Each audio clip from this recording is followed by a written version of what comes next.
Olá! Hoje a gente vai mergulhar de cabeça numa questão que tira o sono de muita gente. Afinal, qual é o verdadeiro papel da família na vida escolar de um adolescente? E para entender isso, a gente vai ouvir o que os próprios estudantes, pais e professores têm a dizer. E olha, prepare-se, porque o resultado pode ser bem surpreendente. Bom, essa é a pergunta de US$ 1 milhão, não é mesmo? Parece que existe um consenso, uma ideia no ar, de que quando os filhos viram adolescentes, a família precisa, ou até deve, dar um passinho para trás na vida escolar. Mas será que é isso mesmo? Pois é, esse mito é forte. A gente ouve que adolescentes querem autonomia, que os pais vivem ocupados e que a escola nessa fase fica mais complexa. Parece que todos esses fatores juntos criam um distanciamento que é natural. Quase como se, depois de anos de ensino fundamental, as famílias pudessem finalmente tirar o pé do acelerador. Só que é exatamente aqui que a história muda de figura. Porque quando se vai a fundo, quando se pergunta diretamente para quem vive isso no dia a dia, a resposta que aparece nas pesquisas pinta um cenário completamente diferente. E essa resposta vem de 20 grupos focais. O que é isso? Basicamente, são conversas organizadas onde pesquisadores sentaram com alunos do Ensino Fundamental 2, com as famílias e com os professores para ouvir, sem filtro nenhum, o que todo mundo pensa de verdade sobre o papel da família nessa fase da vida. E o resultado foi um baque. Sabe qual foi a primeira coisa que os adolescentes falaram quando tiveram a chance? Isso aí. Eles querem que as famílias se importem com a vida escolar deles. Querem sentir que a família tem orgulho, que torce pelo sucesso deles. E não para por aí. Eles também pedem ajuda. Claramente.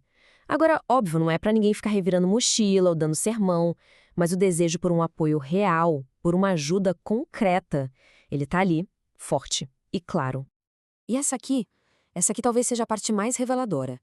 Os próprios adolescentes reconhecem que a conexão entre a família e os professores é importante.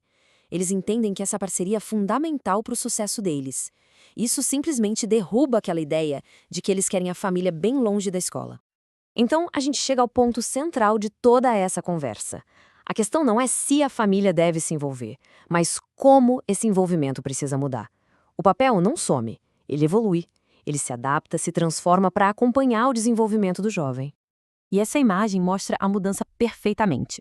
Aquele papel mais mão na massa do ensino fundamental, sabe? Agora dá lugar a uma postura de guia, de mentor. É como se a família saísse do cargo de gerente para assumir o de consultor, ajudando a planejar e apoiando a autonomia que está florescendo.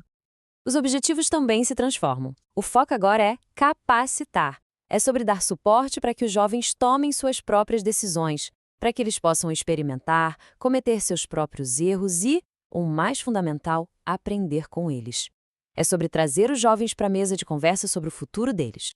Certo, tudo isso é muito bonito na teoria. Mas, e na prática? Como é que isso funciona no mundo real?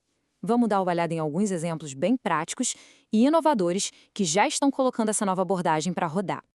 O modelo, que é simplesmente fenomenal, vem de uma escola em Washington, nos Estados Unidos. Lá, em vez daquela reunião tradicional de pais e mestres, eles criaram conferências que são 100% lideradas pelos próprios alunos. O processo é uma virada de chave. O aluno prepara seu portfólio, apresenta seus pontos fortes e, o mais incrível, ele mesmo identifica onde precisa melhorar. Ele assume a responsabilidade. E a família? A família sai do papel de juiz e vira aliada, age como guia, apoiando e mantendo as expectativas lá em cima. E o resultado disso? A presença dos pais dispara. Afinal de contas, quem não vai querer ver o próprio filho ou filha apresentando o seu trabalho, o seu progresso? Isso coloca o adolescente no centro de tudo e reinventa completamente a dinâmica da reunião. E essa mesma ideia de dar protagonismo para os jovens se aplica em outra área super importante, a preparação para a faculdade. As escolas estão sacando que a conversa sobre o futuro acadêmico funciona muito melhor quando a família é incluída como uma parceira de longo prazo nesse papo. E é aqui que a gente chega no ponto final, e talvez o mais poderoso de todos. O envolvimento da família na adolescência não é só sobre notas ou comportamento, é sobre construir uma base, uma rede de apoio que vai durar a vida inteira. A pesquisa traz um contraste que é fundamental. Os educadores, por mais incríveis que sejam, têm os alunos por um ano. A família, por outro lado, está com eles para sempre.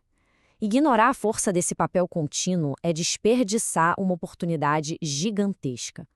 E essa frase, nossa, essa frase resume tudo. Os educadores podem até ajudar a abrir a porta da faculdade, mas é o apoio da família que muitas vezes vai definir se o jovem vai de fato atravessar essa porta e, mais importante ainda, se vai conseguir ficar lá e ter sucesso. Então, a gente termina com essa reflexão. O trabalho não acaba com a carta de aceite da faculdade. Muito pelo contrário. O papel de guia, de sistema de apoio da família continua evoluindo. E a grande pergunta que fica no ar é como fortalecer essa parceria para garantir não só o acesso, mas a permanência e o sucesso a longo prazo.